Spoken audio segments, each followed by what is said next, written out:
As how 4-2 it finishes and Chelsea march on to the semis. Alexis Nunes was there for us today. After the game, she spoke to the FA Cup player of the match, Malo Gusto.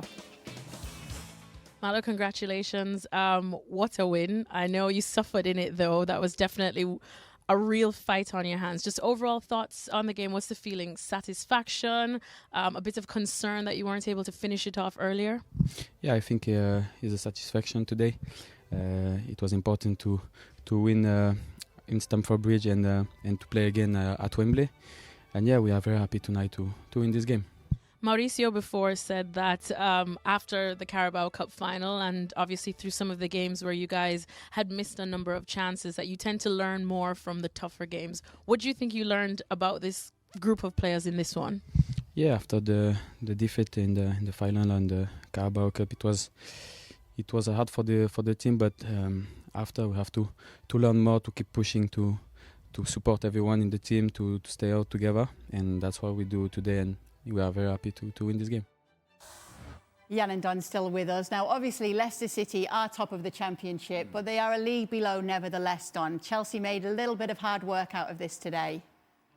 They're not a good side. Chelsea are not a good side. They're young, they're inexperienced, they're not ready for the top level yet. I know the fans tipped them for top four and maybe it's a title push, but they're nowhere near ready. They're a mile off. The fact that Leicester went down to 10 men certainly helped Chelsea. That's what got them through. You can see that they're lacking confidence. Nico Jackson's coming into a little bit of form. Mudryk as well. They're young. They're coming into form.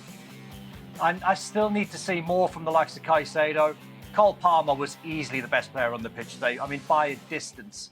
I mean, that kid has some talent. But when you try and compare the semis and they're going to be up against Man City, I mean, I'd be stunned if Man City don't beat Chelsea.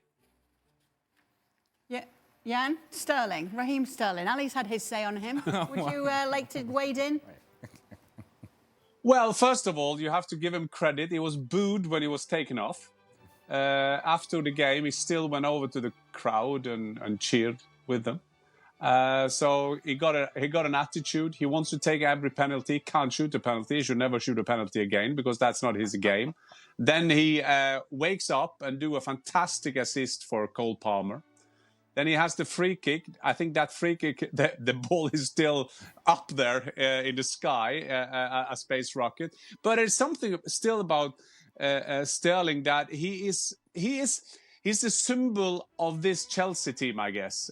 You'd never know which team that will turn up. You never know which Sterling that will turn up. Sometimes when you see Chelsea, they have some attacks and you think, wow, that's what they paid for. And then they're 2-0 up against Leicester in the Championship, taking it back to 2-2 at Stamford Bridge. A vital game for them to go back to Wembley, maybe do better again after that League Cup final and so on. So I think this Sterling is like the symbol. He is exactly like the rest of that team. And I start wondering, if you have a look at the table, they will probably now, as Don's saying, they will lose the semi-final against Manchester City. They will end up in no man's land on the table. I think that because we all do love Mauricio Pochettino, he's a great man, he's brilliant to work with. I'm just wondering if it was another manager, a manager we didn't like, a manager that we didn't fancy, that we will be even harder on him. And I'm talking about all football pundits now. Is that fair, though? Because today, when you look at some of the mistakes from Mauricio Pochettino's players, that can't be on the manager. Well, yeah, but in the end, it reflects poorly on everybody, including the manager, and the manager is the one making the decisions, and that comes with the territory. So when you decide that you're going to take over Chelsea, and there's a level of expectation that sometimes may be unrealistic, look, it doesn't really matter. You still got to put together performances. And what you want to see from Chelsea that we haven't seen is growth, a step forward. Right, that you can actually see. I think if you're a Chelsea fan, you're willing to accept that you're going to lose some matches. But you want to see growth and a step forward, and you want to see a personality about this group, and you want to see, listen, this is the way we play, and this is the leadership that we have on the field, and this is how we're growing, this is the steps that we're taking forward. And you just don't see that. And so to the case of Sterling in particular, here's a guy that is trying to be something that he's not. Because of who he is and what he has done in the game, and you look at the players around Chelsea, they look at him and say, well, maybe he is the leader of the group. And he doesn't have that personality. It's not part of his game. It never has been. So he's never going to be a leader in this group because he's got his own issues. He's dealing with his own issues. And part of his own issues is actually finding consistency. But that's the case, as Jan was just saying, for many players in Chelsea. And so who do you look for? I agree with Don. You look at Cole Palmer, and he is different than everybody else in this group. You look at him, and he's doing things differently. He's thinking about a different level of play here. He's seeing a different picture.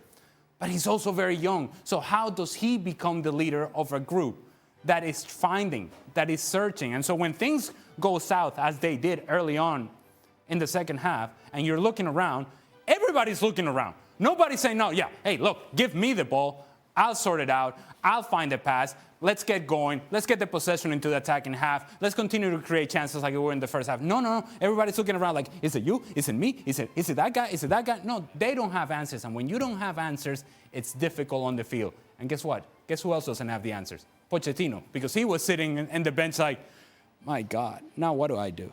He is trying to find answers, and I don't think he has them.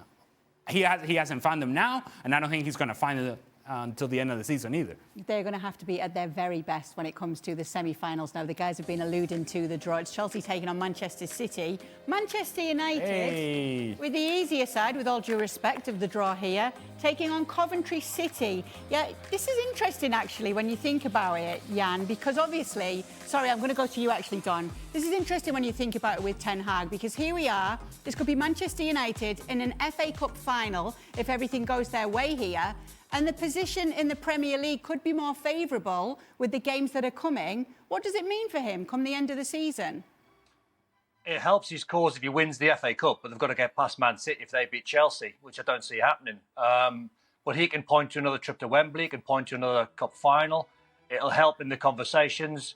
But I still think he's a manager at the moment that is on trial. I think Ineos and I think the sporting directors and I think the hierarchy of Man United are looking down to Ten Hag and say, right, what are you going to do from now to the end of the season? I mean, they didn't play a game in the Premier League today, but there were big winners in the Premier League. I mean, Aston Villa drew, Tottenham lost yesterday. So all of a sudden, it's been a fantastic weekend if you're a Man United fan. But Erik Ten Hag hasn't got enough credit in the bank at the moment to suggest that he's going to stay on. I think he's on trial. Depends where he finishes. And more importantly, depends on how the team finishes in terms of how they're playing. Is their patterns of play? Is their style? Are they good to watch? Are they entertaining? If that happens from now to the end of the season, and they do get to a cup final, he might well stay on. I don't think he will. In my heart of hearts, I think they'll move him on. What do you think? Do you think that's the case? Yeah, okay. I would like to say some fun fact for the older and younger viewers. Back in the 40 years ago, Mark Robbins, they apparently saved Sir Alex Ferguson by scoring a winner in a cup game. Mark Robinson, fast forward 40 years, is now the manager of Coventry City. He can save another Manchester United manager by losing against Manchester United.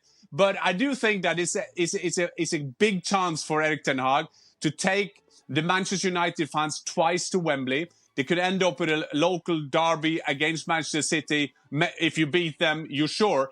Having said that, Van Gaal won the FA Cup for Manchester United and was fired the next day. And I do think that the new owners, the 27.7 or whatever, the share they do have at the club, and Sir Jim Ratcliffe is not a guy that will do this on impulse. So I'm with Don there. I think that they will see through everything now. But we also have to say that this weekend, as Don was saying, was a great weekend for them. It's also a great weekend for Ten Hag, because to beat Liverpool, let's not underestimate and say there's nothing to do with the thing that's going on in and around Manchester United. This was a good weekend for Ten Hag. Let's give him that. We are so quick to criticize him. Let's give him this as a great, great weekend for him, beating Liverpool in that drama of a game at Old Trafford. Don't worry, we will give him that. But if you would like to see some of the criticism towards Ten Hag,